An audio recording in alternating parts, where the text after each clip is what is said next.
모든 정부 부처가 외면하고 있어 법의 사각지대에 놓인 출장 스팀 세차업 실태를 어제 보도해드렸는데요. 가스통을 실었지만 화재 사고 위험성을 아무도 알려주지 않았고 결국 돌이킬 수 없는 인명, 재산 피해를 냈습니다. 이제 남은 건 사고 수습인데 추정 피해액이 100억 원대로 추산되면서 보상길도 막막해 보입니다. 유지승 기자입니다. 지난 11일 천안의 한 아파트 지하 주차장에서 발생한 출장 스팀 세차 차량 폭발 사건의 피해액은 100억 원대로 추정됩니다. 당초 소방당국은 지하 주차장 건물 시설과 차량 600여 대에 대한 피해액을 19억 원으로 예상했지만 실제 피해액은 이보다 클 것이란 분석이 나옵니다. 화재 당시 스팀 세차 차량에 있던 A씨는 전신에 화상을 입고 병원으로 옮겨진 것으로 알려졌습니다. 이런 막대한 피해액은 개인이 감당할 수 없는 규모인데다 A씨마저 크게 다치면서 책임지기 힘든 상황에 놓였습니다. 현재 지하 주차장에 있던 피해 차량들은 각 차주가 가입한 자동차 보험에 자차 손해담보로 수리 또는 손실보상을 받고 있습니다. 자차 담보가 없는 차주는 당장의 보상길이 막힌 상태입니다.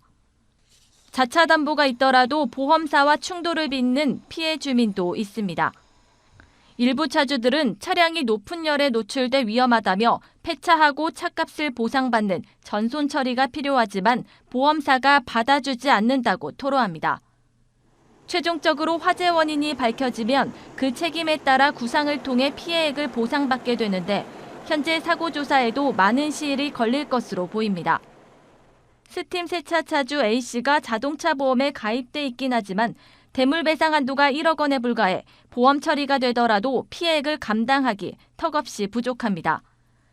만약 A씨의 과실로 판명되더라도 A씨가 지불 능력이 없다면 각 보험사는 차량 피해액을 손실로 반영하고 여기에 따른 보험료 인상분은 전체 보험 가입자에게 적용될 수 있습니다. 이 밖에 주차장의 통풍이나 스프링클러 작동 문제와 같은 건물 관리 책임으로 화재 피해가 더 컸다고 밝혀지면 아파트가 가입한 보험을 통해 일부 보상이 이뤄집니다. MTN 취재 결과 주차장 화재가 발생한 아파트 단지는 한 손해보험사에 1,057억 원 규모의 화재보험에 가입돼 있습니다. 손해보험사 관계자는 아파트 화재보험의 경우 건물 파손 외에 차량에 대한 보상이 이뤄지려면 배상 책임 담보가 포함돼 있어야 한다며 그 내용은 아직 확인되지 않고 있다고 전했습니다. 보험업계에서는 이번 화재 원인이 밝혀지더라도 이후 구상 범위를 둔 보험사 간 소송 등의 분쟁이 있을 것이란 전망도 나옵니다. 머니투데이 방송 유지승입니다.